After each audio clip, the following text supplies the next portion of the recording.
We have an update for you tonight. The New Jersey man accused of threatening to kill Volusia County Sheriff Mike Chitwood was extradited back here to Florida. Police arrested 38-year-old Richard Golden at his mother's home earlier this month. And I cannot wait to meet him when he gets off the plane, because one of the first faces he's going to see welcoming him to Volusia County. How are you doing, Sheriff? I am doing well. How are you doing? All right. I'm Volusia County Sheriff Mike Chitwood.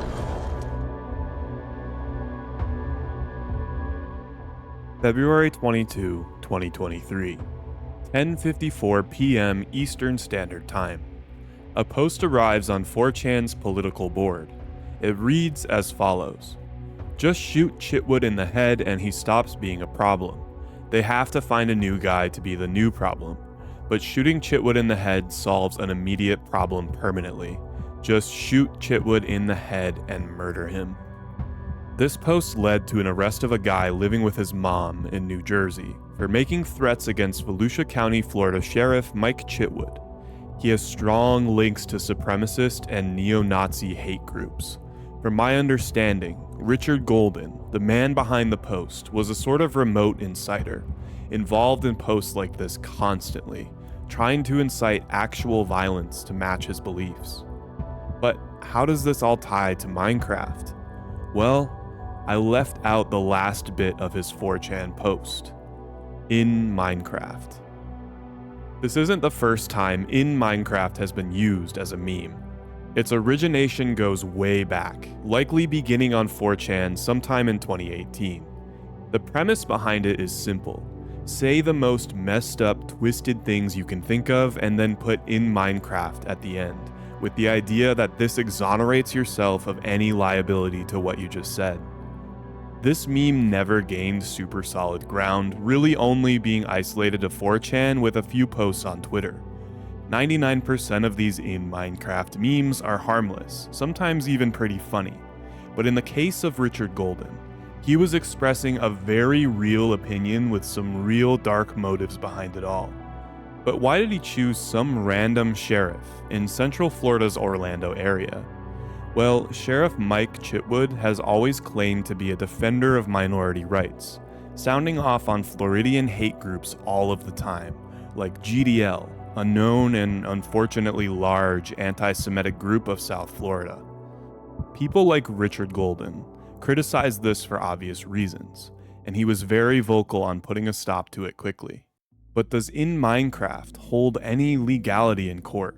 Well, no, not really. You see, for a threat to be taken lawfully, it has to have some weight behind it.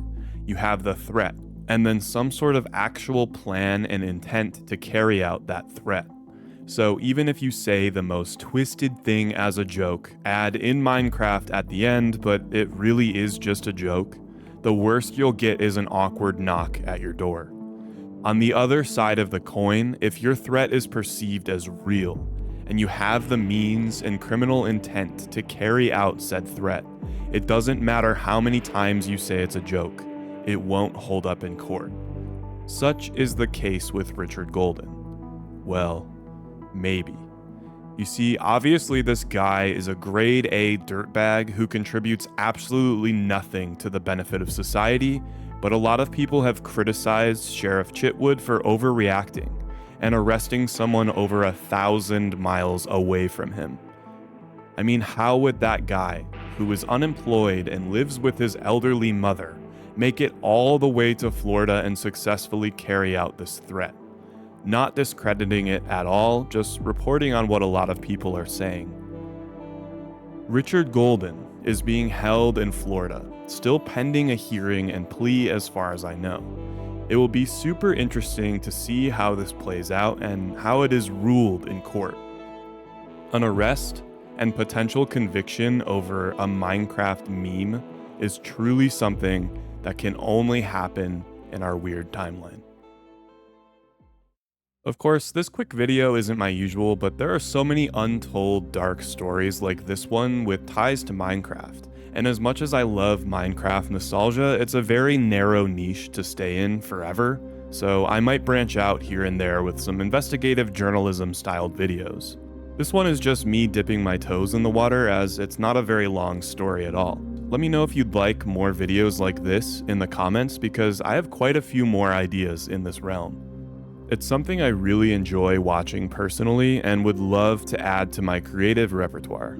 So don't worry, my usual videos will always be here, but I might sprinkle in things like this from time to time. Thanks for watching, and I'll see you in the next video.